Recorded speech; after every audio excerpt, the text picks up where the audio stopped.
오늘 우리는 참 하나님 앞에 열심히 예배하고 기도하고 자유롭게 평화롭게 우리는 마음 편하게 기도하고 예배할 수 있지만, 그러나 세상 한 곳에서는 지금도 마음을 졸이며 또 하나님 앞에 간절히 또 무릎 꿇어 기도하는 그러한 사람들도 있습니다. 우리 모든 믿는 사람들은 그리스도 안에서 한 형제요 한 자매라라고 말씀해 주고 계시지 않습니까? 그렇다고 한다면 이제 우리가 함께 또 기도할 수 있는, 또 함께 우리가 마음을 함께 할 수 있는 그러한 모습이 우리에게 필요하지 않을까. 우크라이나 이야기를 하고 있어요. 사진을 이렇게 보다가 보니까 우크라이나에 있는 성도들이 정말 그들이 한 사람, 두 사람, 세 사람이 모여가지고요 하나님 앞에 기도하는 그러한 모습들을 볼 때 정말 이 마음에 웅크람이 찾아오더라고요. 우리도 함께 기도해야 되겠구나. 또 이렇게 추운 눈발이 내린 그곳에서 이렇게 성도들이 무릎을 꿇고 하나님 앞에 기도하고 있는 거예요. 이 나라를 지켜주시고 우리에게 평화를 주시고 하나님의 나라가 이 땅에서 온전하게 잘 되어질 수 있도록 기도하고 있는 저들의 기도, 우리는 다 함께 또 여러분들도 기도하시는 그러한 모습이 되어야 할 줄로 믿습니다. 한 마음으로 기도하면 살아계신 하나님께서는 반드시 들으시고 응답해 주실 줄로 믿습니다. 또한 여러분, 이제 우리는 앞으로 며칠 남지 않은 대선을 앞두고 있는데, 이번 대선에도 또 하나님의 도우심과 은혜가 임하게 하시고 하나님의 손길이 임하게 하셔서 정말 이제 우리나라가 훌륭한 대통령을 잘 선출할 수 있는 지혜로운 나라가 되게 해달라고 여러분들도 기도하시는 귀한 시간 되어주시기를 바라겠습니다. 오늘은 2월의 마지막 주일이며 또 우리가 주현절 후 마지막 주일 이렇게 이야기합니다. 주현절이 끝나고 나면 이제 우리는 사순절이라고 하는 시간이 맞이하게 되는데요, 이번 수요일을 우리가 성회 수요일, 또 다른 말로 제의 수요일, 또 다른 말로 참회 수요일 이렇게 이야기를 하면서 이제 오늘 수요일부터 뭐가 시작이 되어지느냐, 사순절이 시작이 되어지는 겁니다. 사순절은 어떤 날이냐, 이번 수요일부터 부활주일까지 이제는 주일날을 다 뺍니다. 그러면은 40일이 돼요. 이 40일 동안 우리가 오직 주님만을 바라보는 시간, 주님이 이 땅에 오셔서 십자가를 지시고 골고다 언덕으로 올라가셨고 십자가에서 피를 흘리시고 주님이 고통을 당하시고 죽으심이 과연 누구 때문이었느냐, 오늘 나 때문이었다라고 하는 사실을 알고요, 우리가 정말 그 주님 앞에 집중하는 시간, 주님만 바라보는 시간이 언제냐, 그 시간이 바로 여러분 사순절이다라고 하는 시간, 그런 사순절 기간이다라고 하는 것을 여러분은 꼭 기억하셔야 됩니다. 우리 1년 12달 주님을 집중하고 주님께 집중하고 주님 바라보셔야 되겠지만, 특별히 사순절 이 시간 동안은요 더 집중해서 주님 바라보시는 거예요. 그리고 주님 말씀 붙잡는 겁니다. 그리고 여러분, 주님과 함께 한 걸음 한 걸음 여러분들도 발걸음을 내딛는 그러한 귀한 모습이 되어야 할 줄로 믿습니다. 온 인류의 시작은 에덴 동산으로부터 시작이 되었다고 성경은 우리에게 말씀해 주고 계시죠.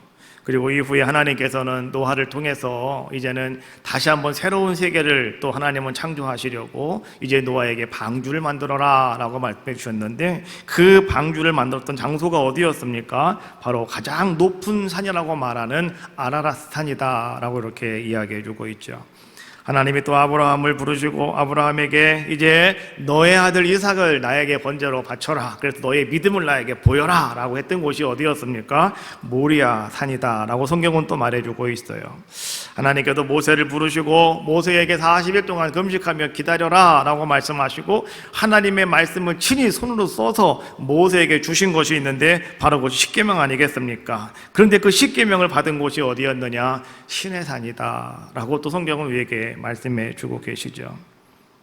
하나님의 진노가 임하였을 때 모든 사람이 하나님을 다 버리고 다 우상을 섬기고 자기 생각대로 살아가고 있는 그 시대에 하나님께서는 어떻게 하셨습니까? 엘리야를 세우시고 이제 하나님께서는 네가 나가서 나의 살아계심을 증거하라 라고 했을 때, 엘리야가 갈멜산 꼭대기에 올라가서 주 앞에 기도했을 때 하늘로부터 불이 떨어지게 했던 곳, 바로 그것이 어디였습니까? 갈멜산이다. 우리 너무나 잘 알고 있는 그러한 모습이죠. 하나님이 다윗을 통해서 이제는 한 나라를, 이스라엘이라고 한 나라를 세워주셨는데, 그 이스라엘이라고 나라를 세웠던 그 산이 또 어떤 산이었느냐? 시온산이라고 하죠. 다윗 산성 이렇게 이야기도 하죠. 시온산이었습니다. 예수님께서도 이 땅에 오셔서 사람들에게 복음을 증거하실 때 때로는 강가에서도 주님은 말씀을 전하셨지만은, 그러나 주님은 산에 올라서 말씀을 전하셨는데 그것을 산상수훈 이렇게 우리가 이야기하고 있지 않습니까? 주님은 산에 올라가셔서 팔복 8가지 복에 대해서도 우리에게 말씀을 전하시는 모습을 성경은 또 우리에게 보여주고 있고요. 그 예수님께서는 이제는 십자가를 앞에 두시고 밤새 철야하시며 기도하셨던 곳이 어디였느냐? 겟세마네 동산이었고요. 그리고 주님께서 십자가에 달리셔서 돌아가셨던 그 산은 갈보리 산이다 라고 성경은 또 우리에게 이야기해 주고 있습니다. 그리고 주님께서 이젠 다시 살아나셔서 3일 만에 부활하셨다가 40일 만에 승천하신 곳이 어디였느냐? 거기는 올리브산이다 라고 이렇게 이야기해 주고 있죠. 오늘 제가 왜 산 이야기를 계속하고 있냐고 하면은요, 많은 성경의 이야기를 가만히 바라보면 하나님은 그 산에서 놀라운 일들을 이루어주고 계시더라라고 하는 거죠. 오늘 우리가 읽은 본문의 말씀 마태복음 17장 1절 말씀에도 보면은 거기에 끝절 말씀에 그런 말씀이 나와요. 예수님께서 누구누구를 데리고 야고보, 요한, 그 다음에 누굽니까? 베드로와 함께 그들을 데리고 따로 높은 산에 올라가셨더니 라고 말씀해 주고 있어요. 오늘 예수님께서도 높은 산에 올라가셨다라고 오늘 말씀이 시작이 되어져 가고 있다라고 하는 거예요. 자, 그러면 오늘 예수님이 올라가신 그 산은 과연 어떤 산이었을까? 궁금하지 않습니까? 뭐 다 산 이름이 나오는데 왜 오늘 예수님께서는 따로 높은 산에 올라가셨다고만 표현을 하고 있을까요? 신학자들은 이 산이 어떤 산이냐? 많은 사람들은, 어떤 사람들은 그렇게 말합니다. 아마도 그것은 이스라엘에 있는 다볼산이 아니겠느냐라고 이렇게 이야기를 해요. 그런데 또 어떤 신학자들은 그렇게 말합니다. 아니야, 그 산은 아마도 헬문산일 거야 라고 말하는 사람도 있어요. 또 어떤 사람은 이것도 저것도 아니고 그냥 그 산은 변화산이야 라고 이렇게 이야기하는 사람도 있어요. 근데 변화산이라고 하는 이름은 없고요. 어떤 산인, 그 산은 산인데, 그런데 어떤 산인지는 모르겠지만 주님이 변화가 되신 곳이었기 때문에 변화산 이렇게 우리는 이야기해 주고 있는 것이죠. 그러나 대체적으로 우리가 그 산은 어떤 산이었을까라고 이야기할 때 아마도 그 산은 헬몬산이 아니었겠습니까? 라고 사람들은 그렇게 많이 추정을 하게 된다라고 하는 겁니다. 왜냐고 하면 마태복음 16장 말씀에 보면 거기는 우리가 너무나 잘 알고 있는 베드로의 신앙 고백이 나옵니다. 주님께서 이제는 베드로에게, 아니면 제자들에게 사람들이 나를 누구라고 하더냐라고 물으셨던 그곳이었지 않습니까? 그곳이 여러분 어디였습니까? 그것은 다른 곳이 아니라 빌립보 가이사랴 지방에서 오늘 주님께서는 그 질문을 하셨고, 거기서 베드로는 주는 그리스도시요 살아계신 하나님의 아들이시라고 고백하였을 때 하나님께서는 베드로를 축복하셨고, 하나님은 베드로에게 내가 내 위에 내 교회를 세울 것이라고 말씀해 주셨던 그곳이 아니었습니까? 그러면 가이사랴 빌립보라고 하는 지역은 어디에 있냐고 하면 헬몬산 중턱쯤에 있는 그런 곳이었습니다. 가이사랴 빌립보라고 하는 것은요, 지리적으로 그 산에 전기가 모이는 곳이라고 그랬잖아요. 기운이 모이는 곳이라고 그랬잖아요. 오늘도 우리나라 사람들은 지리산이나 어떤 산이나 가보면은 바위가 있고 거기 물 뜯어 놓고 촛불 켜놓고 사람들이 모여 있는 곳이 있지 않습니까? 거기가 바로 그 산에 기가 모이는 곳이에요. 기운이 모이는 곳이라고요. 오늘 이 헬몬산에 그런 곳이 어디였느냐? 거기가 바로 이 가이사랴 빌립보 지역이었다, 지방이었다, 마을이었다, 이런 얘기입니다. 그래서 거기에는 뭐가 있었습니까? 거기에 살고 있던 사람들이 세운 큰 신전이 있어요. 판이라고 하는 신전이, 엄청나게 큰 신전이 거기에 세워져 있고요. 그 다음에 그 옆에는 뭐가 있냐고 하면 헤롯 왕이, 그 시대 헤롯 왕이 말이죠, 저 로마 황제에게 잘 보이기 위해서 이 로마 황제 신전을 거기다가 세워놨습니다. 그러니까 그 지역이 얼마나 으리으리하겠습니까? 큰 신전들이 막 있는 곳. 왜요? 그 자리가 바로 그렇게 기운들이 모이는 곳이었기 때문에, 귀신들이 역사하는 곳이었기 때문에 거기에는 우상들이 그냥 줄비하게 많이 있었다라고 하는 곳이 바로 이 헬몬산 중턱에 있는 바로 그곳이었다라고 하는 것이죠. 아마도 그래서 예수님께서는 오늘 그 다음에 이 말씀이 나오기 때문에 아마도 주님이 그 헬몬산에서 지금 더 높이 올라가셔서 아마도 오늘 이러한 일이 일어난 것이 아닌가라고 이렇게 우리는 추측해 볼 수 있다라고 하는 겁니다. 헬몬산은 해발 2814m가 되는 아주 높은 산입니다. 거기에는 항상 눈이 내려 있어가지고요, 눈이 녹지가 않아요. 그래서 그 눈이 녹아서 얼음이 녹아서 물들이 모여져가지고 계곡으로 막 흘러내려와가지고 그것이 어디로 흘러가는 겁니까? 갈릴리 바다로 갈릴리 호수로 흘러가는 것이죠. 바로 그것이 헬몬산이었다라고 하는 겁니다. 자, 그러면 이제 1절에 있는 말씀을 다시 한번 같이 한 목소리로 읽어보겠습니다. 시작. 엿새 후에 예수께서 베드로와 야고보와 그 형제 요한을 데리시고 따로 높은 산에 올라가셨더니, 베드로, 야고보, 요한 세 사람만 선택하셔서 오늘 주님은 그들을 데리고 산으로 올라가셨다. 그런데 어떻게 올라가셨느냐? 산의 이름은 나오지 않고요, 높은 산에 올라가셨다라고 말씀해 주고 있습니다. 여기서 우리는요, 높은 곳으로 올라갔다라고 하는 것이 과연 무엇을 상징하고 있는가라고 하는 것을 우리는 한번 생각해 보셔야 됩니다. 괜히 높은 곳이라고 말하는 것이 아니라 이 높은 곳으로 가셨다라고 하는 것은 거기에 뭔가 상징적인 의미가 포함되어 있다라고 하는 것이죠. 그것은 아마 이런 것일 겁니다. 아마도 하늘 가까이, 하나님이 계신 그 하늘 가까이로 올라가는 그러한 모습이 아니었을까, 아마도 그런 뜻이 아닐까라고 우리는 생각해 볼 수가 있습니다. 우리가요, 하나님의 영광을 여러분 사모하고 계십니까? 하나님을 만나기를 원하고 계십니까? 그러면 우리는 어떻게 해야 되겠습니까? 하나님 만나기 위해서 우리는 저 높이, 덤덤덤 높이 올라갈 수 있는 그런 자들의 모습이 되셔야 된다. 그래서 주를 앙모하는 자 올라가 찬송하고 있는 거 아니겠어요? 예? 독수리같이 올라가야 되는 거잖아요. 자, 그런데 오늘 우리가 하나님을 만나기 위해서, 그럼 우리가 정말로 이 등산 하나 신고, 여러분 이렇게 등산복 입고 여러분들 저 산 높은 곳에 올라가야 되는 것이냐? 우리가 하나님 만나려면 그렇게 우리가 옷 갈아입고 산에 올라가야 되는 것이냐? 라고 하는 것이 아니라 높은 곳에 계시는 하나님을 향하여서, 다시 말하면 오늘 하나님이 계신 그곳을 바라보며 오늘 여러분들은요, 마음으로, 여러분들의 생각으로, 여러분들의 모습으로 여러분들은 하나님께 가까이 나아가는 우리들의 모습이 되셔야 된다. 오늘 이것을 지금 우리에게 말씀해 주고 있는 겁니다. 그래서 바울은 이렇게 말합니다. 골로새서 3장 1절과 2절 말씀해 보니까, 그러므로 너희가 그리스도와 함께 다시 살리심을 받았으면 위의 것을 찾으라. 거기에는 그리스도께서 하나님 우편에 앉아 계시느니라. 위의 것을 생각하고 땅의 것을 생각하지 말아라. 내가 다시 그리스도 안에서 다시 살리심 받았다고 여러분 믿어진다면 여러분들 어떤 삶을 살아가라고요? 위의 것을 찾으라 라고 말씀해 주고 있는 거예요. 위의 걸 찾는 것은 뭐냐고 하면, 거기에 그리스도가 계시는데 그 그리스도는 하나님 우편에 앉아 계시더라. 그래서 여러분 피곤하고 힘들 때, 여러분 절망적일 때, 여러분 정말 좌절할 때 눈을 들어 주님 바라보라고 이야기하는 겁니다. 하늘을 바라보라고 이야기하는 거예요. 왜요? 거기에 누가 계시니까요. 그리스도가 계시다고요. 하나님 보좌 우편에 앉아 계신 그리스도가 거기에 계시다라고 하는 것이죠. 그래서 우리는 어떤 삶을 살아가야 되느냐? 날마다 위의 것만 바라보는 거예요. 위의 것을 생각하는 거예요. 땅에 바라보지 마시고 땅의 걸 생각하지 마셔라, 이런 얘기죠. 그러면 오늘 우리에게 높은 곳은 과연 어딜까요? 여러분에게 높은 곳은 어딜까요? 오늘 여러분이 있는 이 자리가 가장 높은 자리인 줄로 믿어요. 오늘 여러분 코로나가 하루에 16만 명, 17만 명, 참 여러분 옛날에는 말이죠, 1000명만 나와도 난리가 났습니다. 몇백 명만 나와도 난리가 났습니다. 그렇잖아요. 처음에 코로나가 시작됐을 때 여러분 보세요, 3000명 나오니까요 교회 사람들이 아무도 안 왔어요. 아유, 3000명 나오니까 아예 교회 하나도 올 생각도 안 하고, 교회 가면 병 걸린다고 그러고 아예 꿈쩍도 안 하셨는데, 여러분 대단하셔요. 17만 명이 걸리는데도 여러분 그냥 생명 걸고 나와서 예배하신다는 거.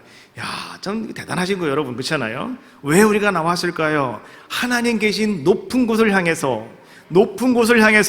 오늘 우린 나온 거 아니겠습니까? 그렇잖아요. 바로 이것이에요. 이 성전이 어떤 곳이냐? 바로 여러분들에게 가장 높은 곳이에요. 오늘 주님께서 제 아들을 따로 데리시고 높은 산에 올라가셨다라고 하는 것, 바로 오늘 이것이 여러분 그 장소인 줄로 믿습니다.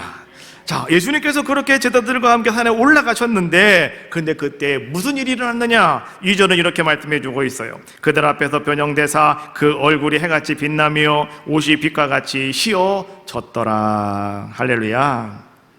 예수님이 그 산에 올라가셔서요, 높이 올라가시더니 거기서 갑자기 예수님이 변형이 되시더라는 거예요.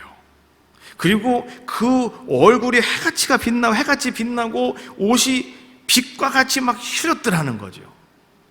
이 말을 가지고는요, 우리가 그런가 보다 라고 생각을 할 수가 있는데, 오늘 이 사건, 변화산의 사건이 이 복음서에 똑같이 나옵니다. 마가복음에 나오고요, 누가복음에 나와요. 네, 마태복음 우리가 읽었지 않습니까?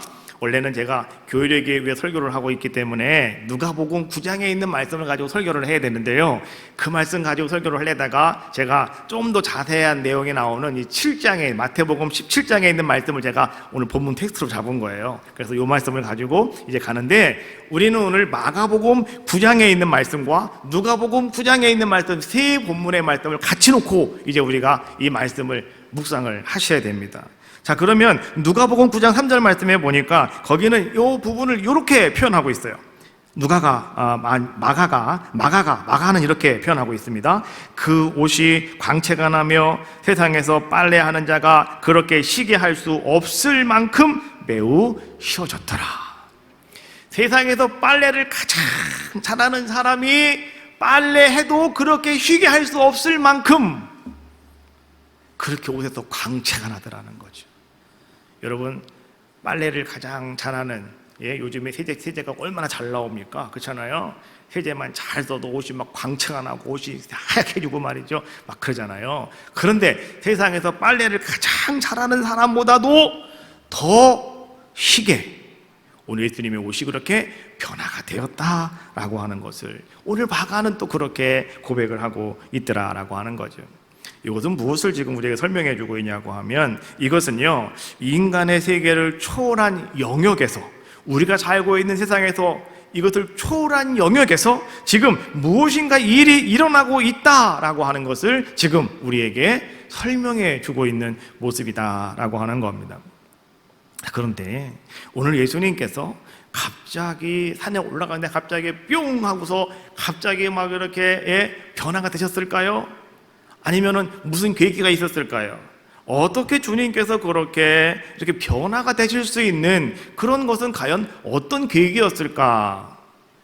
오늘 말씀에는요, 오늘 그들 앞에서 변형이 되었다, 갑자기 그냥 변형이 팍 되는 것처럼 성경은 우리를 이야기해 주고 있는데요. 자, 그런데 누가의 입장에서 보니까, 누가는요, 이 부분을 조금 더 세밀하게 기록을 해 놓았는데, 자, 누가는 이렇게 이야기를 하고 있어요. 누가복음 9장 28절로 29절의 말씀입니다. 이 말씀을 하신 후 8일쯤 되어 예수께서 베드로와 요한과 야고보를 데리고 기도하시러 산에 올라가사 기도하실 때에 용모가 변화되고 그 옷이 휘어져 광채가 나더라. 할렐루야. 누가는 오늘 예수님께서 세 명의 제자들을 따로 부르시고 그들을 데리고 높은 산에 따로 올라가셨다라고 말씀해 주셨는데, 오늘 주님께서 세 제자들을 데리고 산보하려고 올라간 것도 아니고요, 등산하려고 올라간 것도 아니고요, 오늘 주님은 한 가지 목적이 있었다는 거예요. 그 목적은 무엇이었느냐? 오늘 주님은 기도하시려고 오늘 그 세 사람을 데리고 산에 올라가셨다라고 누가는 지금 우리에게 이 상황을 설명해 주고 있는 겁니다. 그러면 누가가 말하는, 자, 이 말씀을 하신 후라고 말씀해 주고 있는데, 이 말씀은 과연 무엇이냐? 누가복음 여러분 9장 그 앞쪽 말씀에 보니까 예수님이 그때 이런 말씀을 하셨어요. 이제 나는 사람들에게 붙잡혀 고난을 받게 될 것이고 나는 죽게 될 것이다. 그리고 나는 3일 만에 다시 살아나게 될 것이다. 뭐예요? 주님의 순환을 예고하신 거예요. 그리고 두 번째로 말씀하신 것이 무엇이냐고 하면, 누구든지 나를 따라오려거든 자기를 부인하고 자기 십자가를 지고 나를 따를지니라. 제자들의 자세에 대해서 오늘 주님께서는요, 말씀하셨어요. 이것이 이 말씀을 하신 후라고 하는 거예요. 그런 말씀을 주님께서 하신 다음에 며칠이 지났다고요? 8일쯤 돼요 라고 말씀해 주고 있어요. 왜 하필이면 많은 날들이 있는데 왜 8일째 되는 날 오늘 주님께서는 오늘 베드로와 야고보와 요한을 데리고 기도하러 산에 올라가셨을까? 우리는요, 이 말씀을 가만히 읽으면서 아유 그냥 그런가 보다 뭐 하고 슉 넘어가면 은혜가 안 되지만, 그러나요, 요 말씀 속에서도 오늘 우리에게 던져주시는 주님의 메시지가 있다는 거예요. 누가는요 지금 그거를 얘기하려고 그러는 겁니다. 이 변화산 사건을 통해서 오늘 이 성경이 우리에게 지금 무엇을 보여주려고 하느냐, 무엇을 말하려고 하느냐, 이러한 것들을 지금 누가는 그 관점에서 지금 우리에게 이야기를 해주고 있는 겁니다. 여러분 보십시오. 하나님께서 선지를 창조하셨습니다. 하나님께서는요 6일째까지 사람을 다 만들어 놓으시고 7일째에는 하나님께서 어떻게 하셨습니까? 모든 것이 다 끝났다 라고 말씀하시고, 오늘 주님은 다 이루었다, 이제 다 만들었다 라고 하시고, 주님이 7일째에는 뭐 하셨다고요? 쉬셨다, 안식하셨다 라고 말씀해 주셨어요. 그것은 뭐예요? 천지 창조가 끝났다 라고 말씀해 주고 계시는 것이죠.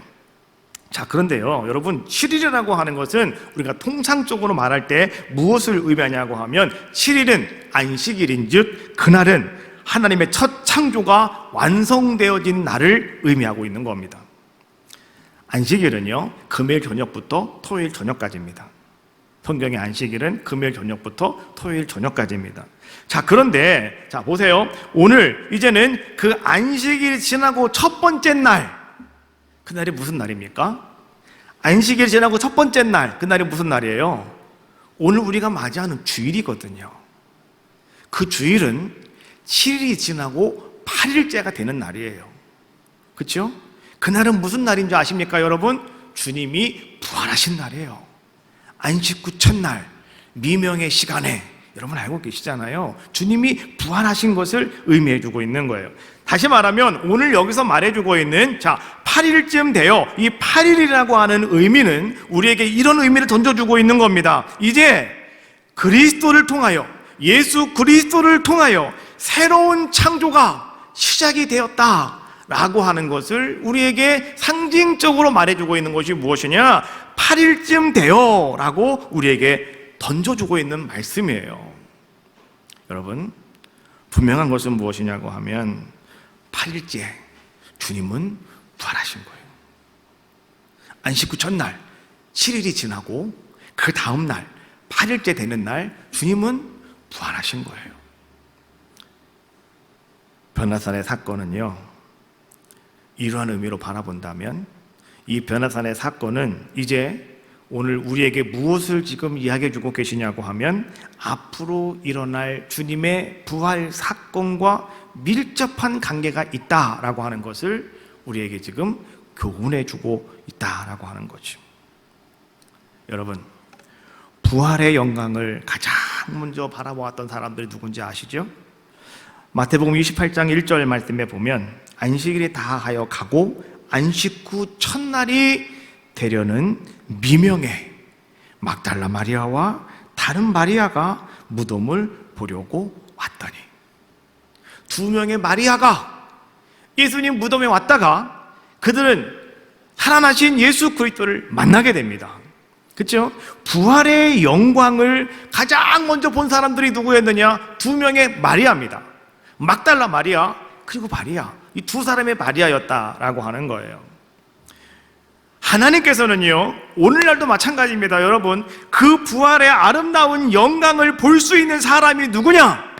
그 사람들은 바로 순결한 믿음을 가지고 있는 사람들의 모습이다, 순결한 믿음을 간직하고 있는 사람들의 모습이다 라고 하는 것을요, 이 변화산 사건을 통해서 오늘 우리에게 오늘 메시지로 전달해 주고 계시는 겁니다.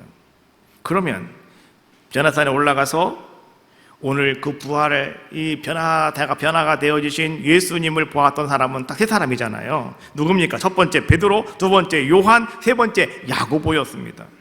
그러면 그들은 어떤 자들의 모습이었을까? 한번 잘 보십시오. 베드로는요, 하늘나라 열쇠를 받은 사람이다. 마태복음 16장 19절, 내가 천국 열쇠를 내게 주노니 내가 땅에서 무엇이든지 매면 하늘에서도 매일 것이고, 땅에서 무엇이든지 풀면 하늘에서도 풀리리라. 천국 열쇠를 받은 사람이 베드로였습니다.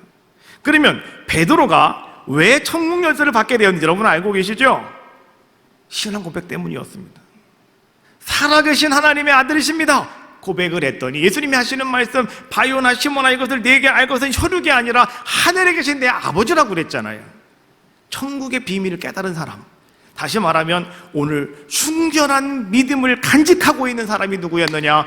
베드로였기 때문에 오늘 베드로는 천국 열쇠를 받는 자의 모습이 되었다. 두 번째, 요한. 여러분, 요한은 누구냐고 하면 오늘 주님께서 십자가에 돌아가실 때 그의 어머니 마리아를 너의 어머니다, 내가 좀 잘 보살펴줬으면 좋겠다 라고 하면서 자기의 모친을 맡긴 사람이 누구였느냐? 요한이었습니다.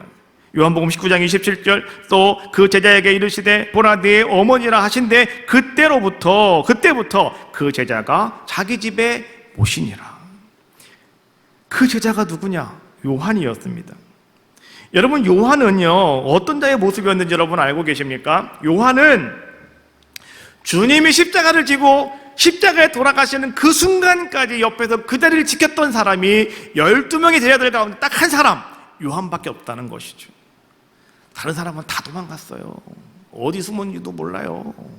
다 도망가 버리고 말았는데 요한은 십자가 앞에서 돌아가시는 주님을 똑똑하게 바라보며 주님의 마지막 부탁까지 받은 사람이 누구였느냐? 그가 바로 요한이었다.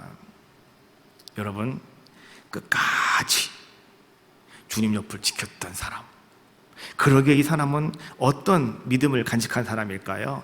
순결한 믿음을 간직한 사람 아니겠습니까?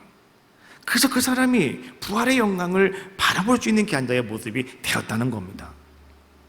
야고보는 누구였습니까? 그는 첫 번째로 순교자에 오른 사람, 이 사람이 바로 야고보 아니겠습니까? 사도행전 12장 1절과 2절, 그때에 헤로드 왕이 손을 들어 교회 중에서 몇 사람을 해하려 하여 요한의 형제 야고보를 칼로 죽이니 라고 말씀해 주고 있어요. 첫 번째, 순교자의 반열에 들어간 사람. 여러분, 순교는 아무나 합니까? 아니에요. 순교는 순결한 믿음을 간직한 사람이 순교할 수가 있어요. 한 알의 밀 땅에 떨어져 죽지 않으면 그대로 있고 죽으면 많은 열매를 맺는다고 했는데, 그 한 알의 밀이 무엇인지 아셔요? 순결한 믿음을 간직하고 있는 게 그 땅에 떨어져 죽어가는 한 알의 밀이다 라고 하는 사실. 오늘 그래서 말이죠, 베드로, 요한, 야고보는 오늘 이 산에 올라가서 주님과 함께 그 산에 올라가서 그들은 무엇을 바라보았다? 부활을, 이 변화되신 예수님, 다시 말하면 부활하셔서 오늘 우리에게 보여주시는 그 아름다운 영광의 모습을 오늘 이들은 바라볼 수 있는 그런 귀한 자들의 모습이 되었다. 그래서 오늘 우리에게 중요한 것은 무엇이냐? 오늘 여러분들도요, 하루하루 여러분 신앙생활, 믿음생활 하면서 여러분들에게 가장 중요한 건 다른 것이 아니라 하나님, 나에게도 순결한 믿음을 달라고, 나에게도 순결한 믿음의 소유자가 되게 해달라고 오늘 여러분 기도하셔야 돼요. 할렐루야. 우리는 그런 자들의 모습이 되어져야 된다라고 하는 겁니다. 기도하러 산에 올라갔던 예수님, 기도하는 가운데 오늘 이제 모습이 바뀌어지셨던 그 예수님, 얼굴이 변하고 옷에서 빛이 나기 시작했습니다. 그 순간 모세가 나타났고 엘리야가 찾아와서 주님과 함께 대화하고 계시는 그러한 모습을 오늘 주님께서는 보여주셨다라고 하는 것이죠. 그런데 안타깝게도요, 이런 상황에 어울리지 않는 사람들이 있었습니다. 그 사람들이 누구였느냐? 어리석은 제자들이었다라고 하는 거죠. 오늘 제자들은 말이죠, 예수님과 함께 그 변화산 꼭대기에 올라가서 주님이 야 얘들아 나와 함께 기도하자 라고 주님은 그들에게 말씀하셨는데, 아마도 주님이 이른 아침에 일어나셔서 제자들을 3명을 데리고 그 헬몬산 꼭대기에 올라가셨던 것 같아요. 2814m라고 하니까 얼마나 높아요. 높은 데까지 갔다고 했으니까 중턱이 아니라 더 위로 올라간 거 아니겠습니까? 아마도 꼭대기까지 이제 아마 예수님이 제자들 데리고 올라가셔서 거기다 자리를 잡고 주님이 기도하셨던 그런 모습 같아요. 근데 제자들은 어떤 모습이었습니까? 그들은요, 너무나 피곤해서 그런지 그들은 졸고만 있었다. 그들은 기도하지 못하고 그냥 졸음을 이기지 못하고 그냥 졸고 있는 자들의 모습이었다가, 이제는 모세와 엘리야가 떠나기 바로 그 직전에서야 겨우 잠에서 깨어나는 자들의 모습이었다라고 하는 겁니다. 내 얘기가 아니고요, 누가가 설명하고 있어요. 누가복음 9장 32절, 베드로와 및 함께 있는 자들이, 누구 말하는 겁니까? 베드로, 요한, 야고보를 얘기하고 있는 거죠. 자들이 깊이 졸다가, 따라해봐요. 깊이 졸다가 요한은 설명해주고 있는 거예요. 그들은 지금 깊이 졸고 앉아있다, 이런 얘기를 하고 있는 거예요. 그러다가 갑자기 딱 깨어났는데 보니까 예수님이 그렇게 얼굴이 환의 달처럼 빛나고 계시고 옷이 막 휘어져 있고, 그 다음에 그 앞에 모세가 있고, 그 다음에 엘리야가 있고, 막 이런 광경을 지금 보게 되었다라고 하는 겁니다. 여러분, 제가 오늘 문자 보내드릴 때 그 그림을 문자로 다 보내드렸어요? 못 보셨어요? 못 보셨군요. 집에 가서 보세요. 문자 보시면 제가 그 그림을, 요 광경을 그 그림으로 그린, 옛날에 누가 그린 그림을, 성화로 그린 그림을 여러분에게 다 문자로 이렇게 보내드렸거든요. 자, 그런 모습을 딱 그들이 보게 되었다라고 하는 거죠. 근데 그때가 언제였느냐? 다 끝나고 이제 가시려고 할 때, 그때 깨가지고 잠깐 보게 되었다라고 하는 겁니다. 예수님께서 십자가를 지시기 직전 겟세마네 동산에 올르셔서 정말 주님이 이제는 얘들아 나와 함께 기도하자, 얘들아 깨어 나와 함께 기도하자, 오늘 주님께서는 그렇게 그들에게 말하고 계셨지만은 제자들은 그때도 어떻게 했습니까? 졸음을 이기지 못하고요, 그들은 그냥 그렇게 자고 있었잖아요. 3번씩이나 주님이 와서 얘들아 세 주님은 깨웠고요. 그때 주님이 하신 말씀 중에 중요한 얘기가 뭐예요? 너희가 나와 함께 1시간이라도 기도할 수가 없더냐. 그래서 제가 여러분들에게 얘기하는 거예요. 여러분 성전에 올라오셔서 1시간만 기도하십시오. 더도 둘도 말고, 여러분 바쁘신 분들은 1시간만 기도하십시오. 그렇게 여러분 기도하셔야 돼요. 그러면 여러분 어떤 은혜가 임할까요? 놀라운 주님의 은총이 여러분 가운데 찾아오게 될 줄로 믿습니다. 성도는 어떤 삶을 살아가야 되느냐? 기도의 영성 안에서요, 늘 깨어 있어야 된다 라고 하는 것을 오늘 이 본문의 말씀은 우리에게 지금 던져주고 계시는 겁니다. 오늘 많은 성도들에게 있어서 큰 문제가 하나 있는데, 그 문제가 여러분 뭔지 아십니까? 기도하면 오늘 우리는 변화가 되어져야 되는데요, 그런데 오늘 많은 성도들이 절대로 변화가 되지 않더라는 거예요. 옛 모습 그대로 가지고 있더라라고 하는 겁니다. 그렇게 열심히 예배를 드리고 있는데, 그렇게 열심히 신앙생활을 잘하고 있는데, 그런데 말이죠, 변화가 되지 않더라, 이런 얘기예요. 왜 변화가 되지 않을까? 이유가 과연 무엇일까? 여러분, 이유는 간단합니다. 기도하지 않아서 그래요. 기도하지 않아서 그러는 거예요. 또 두 번째는 우리의 기도가 너무 짧아서 그래요. 기도의 줄을 붙잡고 여러분 적어도 1시간은 기도하셔야 되는 거예요. 그렇지 않습니까? 그래야 주님의 음성 들을 수가 있고, 여러분들이 주님과 이렇게 교감할 수 있는 그런 아름다운 시간이 여러분 속에 주어지게 되더라라고 하는 겁니다.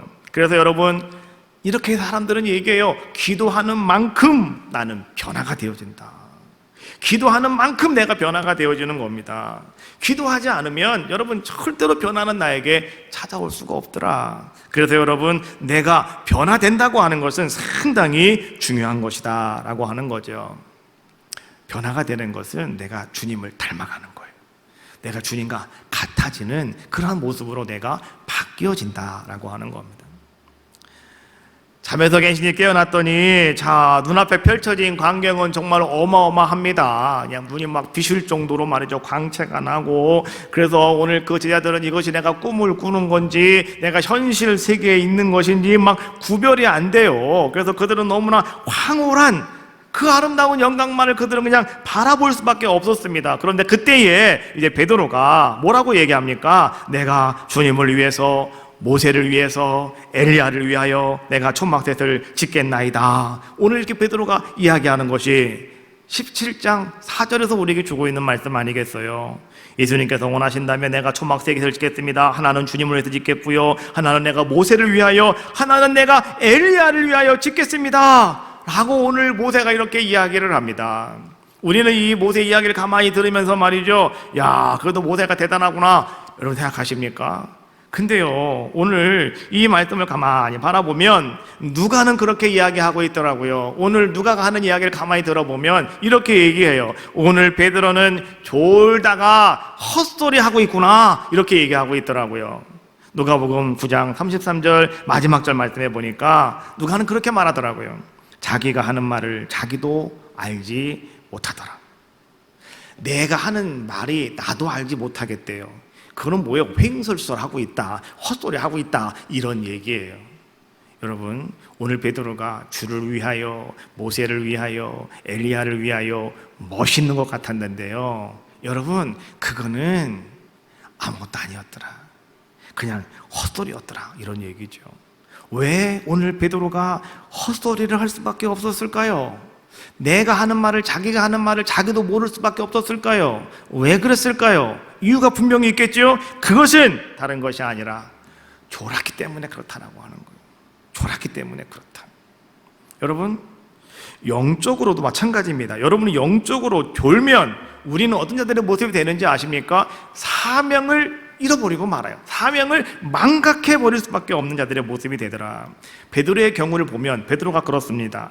베드로는 늘상 그렇게 좋은 일에 앞장선 자의 모습이었습니다. 어찌 보니까. 그러다가 보니까 예수님이 붙잡히는 그날에 어떻게 합니까? 졸다가 보니까 자기의 일을 억제하지 못하고 말이죠, 어떻게 해요?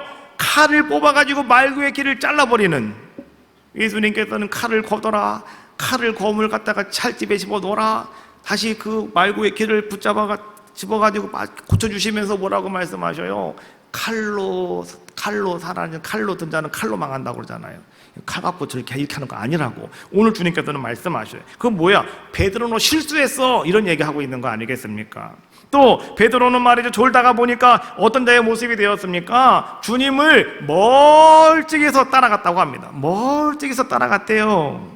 또 졸다가 보니까 오늘 베드로는 어떤 자의 모습이 되었습니까? 예수님이 신분 맞는 그 고난의 자리에서 오늘 나는 주님이 누군지 모른다고 3번씩이나 오늘 주님을 저주할 수밖에 없는, 부인할 수밖에 없는 그런 자의 모습이었다라고 하는 거예요. 자, 그렇다고 한다면 졸았다라고 하는 것은 과연 무엇을 의미하고 있는가? 이거 여러분 분명히 잘 아셔야 되는 겁니다.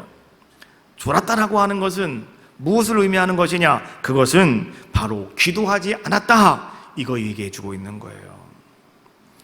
제가 졸게 되면, 그럼 여러분들은 기도하지 않으면 큰 소리로 외치는 겁니다. 아셨죠? 뭔 말인지 아셨죠? 내가 졸게 되면 여러분들은 뭐라고 그러라고요? 기도하지 않으면 크게 하시는 거예요. 자, 졸게 되면 이 사명을 망각하게 되고, 졸게 되면 예수님을 멀리 떠나가게 되고, 졸게 되면 나애가 미지근한 신앙생활을 하게 되고, 졸게 되면 결국 예수님을 부인하게 됩니다. 할렐루야. 그거 하셔야 돼요. 졸게 되면, 기도하지 않으면 내 사명을 여러분 잃어버려요. 사명이 뭔지를 까먹어요. 기도하지 않으면 여러분 예수님께로부터 멀리 떠나가게 됩니다. 기도하지 않으면 여러분 신앙생활이 미지근해집니다. 기도하지 않으면 그러다가 여러분들은 주님을 부인합니다. 그러므로 우리는 어떤 사람들의 모습이 되어야 되느냐? 깨어있는 자가 되셔야 된다. 할렐루야.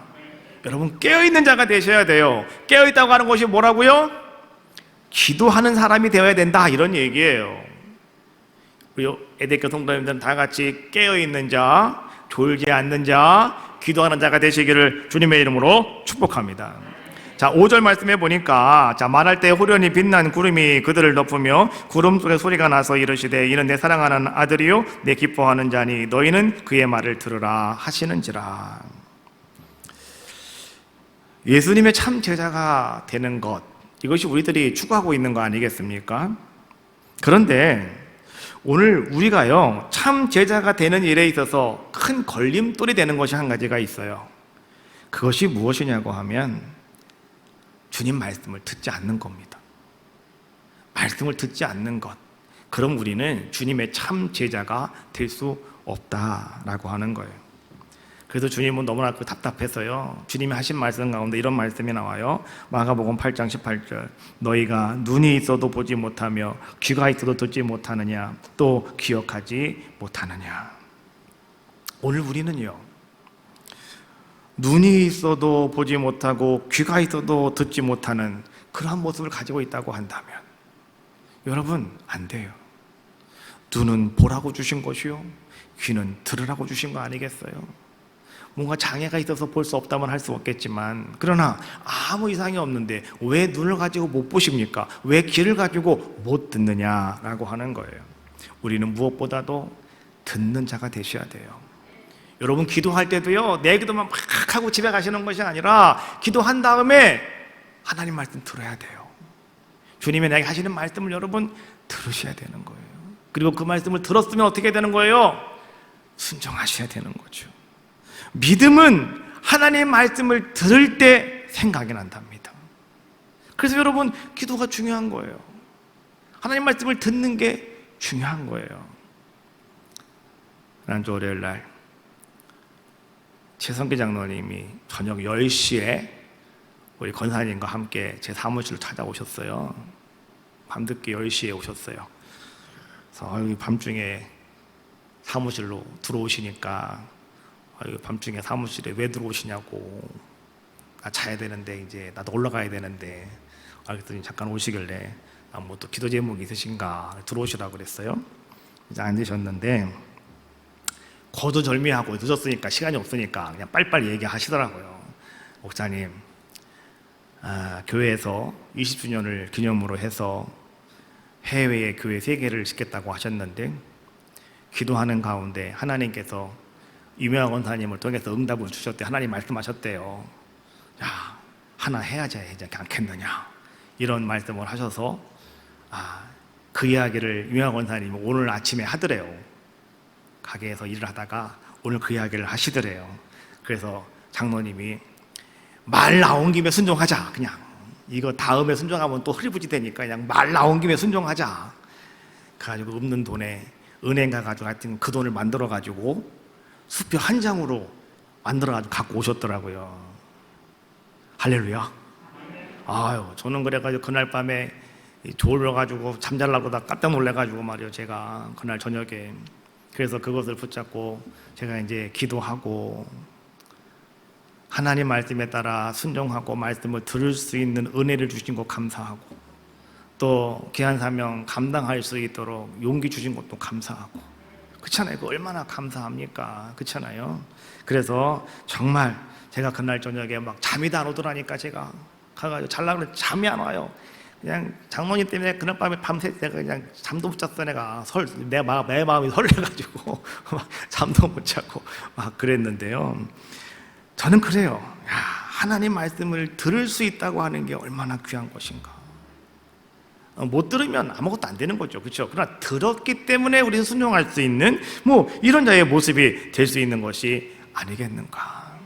들으면 하나님이 믿음을 주시고, 들으면 갑절의 능력을 베풀어 주시고, 들으면 우리가 순종할 수 있는 놀라운 역사를 이루어 주시는 거예요. 듣는 것이 중요한 것이다. 변화가 된 다음 날에 이제 주님이 일행과 함께 다 산 밑으로 내려왔어요. 그리고 그곳에서 이제 귀신 들린 아이를 데리고 온 아버지를 만나게 됩니다. 귀신 때문에 우리 아이가 격려를 일으키고 거품을 물고, 그 다음에 얘가 막 거꾸러지는 막 심각한 상황이 막 계속 이루어지고 있다는 거예요. 그래서 내가 이 아이를 데리고 오늘 당신들 제자들에게 찾아왔는데, 산 밑에 남아있는 제자들이 이거 누구도 하나 손을 쓰지 못하고 있습니다 라고 하면서 말이죠, 이 아버지가 막 얘기를 하는 거예요. 그래서 주님께서 그 아이를 고쳐주셨어요. 며칠이 지난 다음에 제자들이 예수님과 조용히 물어요. 예수님, 왜 우리들은 그 귀신을 쫓아낼 수가 없었을까요? 라고 물었더니, 자, 오늘 이 부분에 대해서 마태와 마가가 2가지의 이야기를 하고 있습니다. 첫 번째, 마태는 이렇게 말하고 있어요. 17장 20절 말씀에 이르시되 너희 믿음이 작은 까닭이니라. 너희 믿음이 작은 까닭이래요. 그래서 그 뒤에 하시는 말씀이 뭐냐, 겨자씨 하나일 만한 믿음, 그 이야기를 하고 있는 거예요. 그 겨자씨 하나일 만한 믿음만 있어도 산을 옮길 수 있다, 그 말씀 거기서 하시는 얘기예요. 믿음이 적은 까닭이다 라고 말씀해 주고 계시고, 오늘 마가는 뭐라고 말합니까? 마가복음 9장 29절 말씀해 보니까 이렇게 말씀해 주고 계셔요. 이르시되 기도 외에 다른 것으로는 이런 종류가 나갈 수 없느니라. 기도밖에 없다, 기도해야 된다 라고 하는 것을 말씀해 주고 계시는 거예요. 변화산에서 오늘 주님께서 우리에게 보여주신 모습은요, 기도하는 자의 모습 가운데 변화가 되셨고, 그것은 오늘 이제 주님이 우리에게 보여주실 부활의 아름다운 모습을 먼저 보여주는 것이었고, 그것을 바라보는 사람들은 어떤 사람들이었는지 대해서 우리에게 말씀해 주셨고, 또 오늘 이제 우리가 이 땅 살아가면서 여러분 왜 나는 이런 기적과 능력을 경험하지 못합니까? 라고 말하고 있을 때 오늘 주님은 이렇게 말씀하시는 거예요. 그것은 내 믿음이 작기 때문에 그렇다. 두 번째는 내가 기도하지 않기 때문에 그렇다 라고 말씀해 주고 계신 거 아니겠습니까? 지금 우리에게 선포되고 있는 이 말씀을 여러분들은 아주 중요하게 여기시기를 주님의 이름으로 축원합니다. 모세는 시내산에서 하나님께 직접 하나님 손으로 쓰신 그 십계명을 받았어요. 오늘 예수님은 변화산 꼭대기에서 이는 내 사랑하는 아들이다 라고 하는 하나님의 확인을 제자들 앞에서 받는 아름다운 모습을 보여주셨다라고 하는 겁니다. 베드로는요, 이후에 이제는 이 변화산의 사건을 잊을 수가 없었는가 봐요. 그래서 나중에 베드로가 이제는 이 베드로 후서를 기록하면서 오늘 요 사건을 그가 살짝 기록을 하고 있는데요, 이렇게 기록을 합니다. 베드로 후서 1장 16절로 18절에 있는 말씀이에요. 우리 주 예수 그리스도의 능력과 강림하심을 너희에게 알게 한 것이 교모히 만든 이야기를 따른 것이 아니요 우리는 그의 크신 위엄을 친히 본 자라. 지극히 큰 영광 중에서 이러한 소리가 그에게 나기를 이는 내 사랑하는 아들이요 내 기뻐하는 자라 하실 때에 그가 하나님 아버지께 존귀와 영광을 받으셨느니라.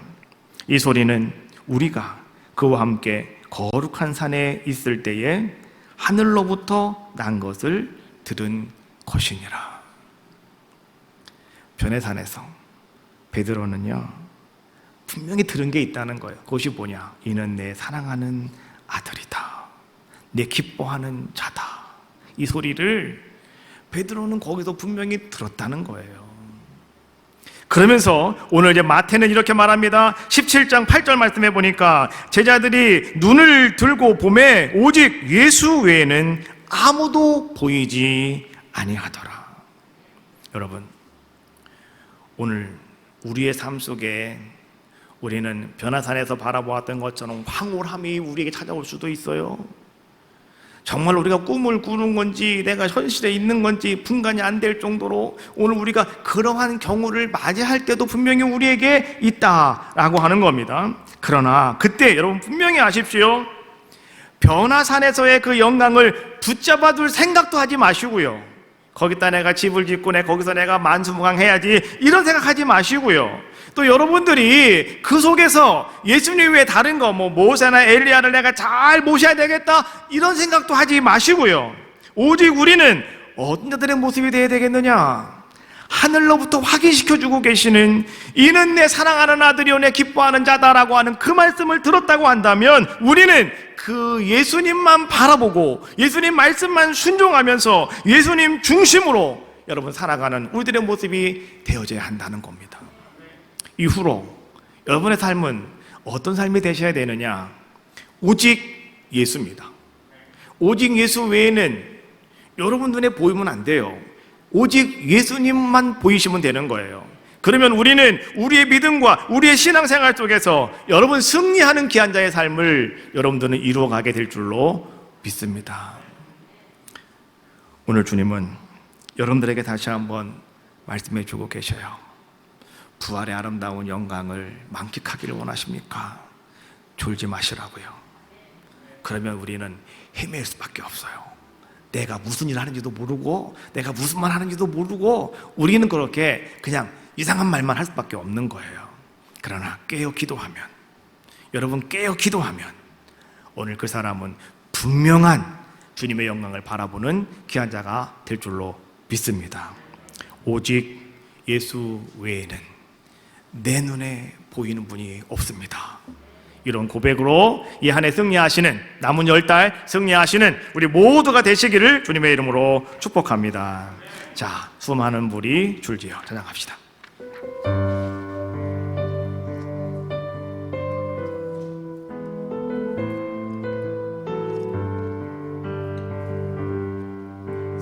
수많은 물이들 줄지어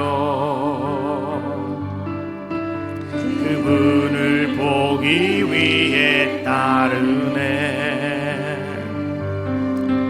병병한 목수이신 그분 앞에 모든 무릎이 경배하네. 모든 문제들 하나하나 주까지도 힘을 잃고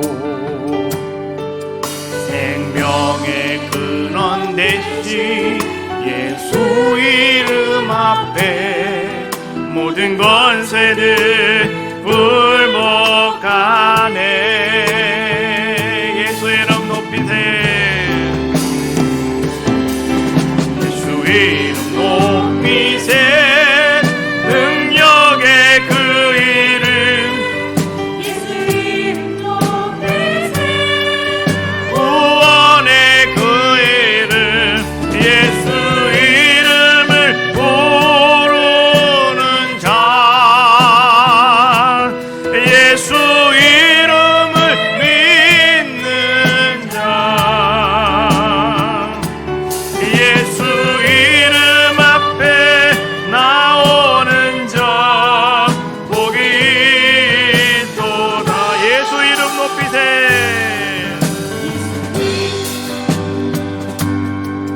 예수 이름 높이세. 능력의 그 이름 예수 이름 높이세. 구원의 그 이름 예수 이름을 부르는 자 예수 이름을 믿는 자 예수 이름 앞에 나오는 자 복이 있도다. 다 같이 동성으로 기도합시다. 오늘도 우리의 눈에는 오직 예수님만 보이게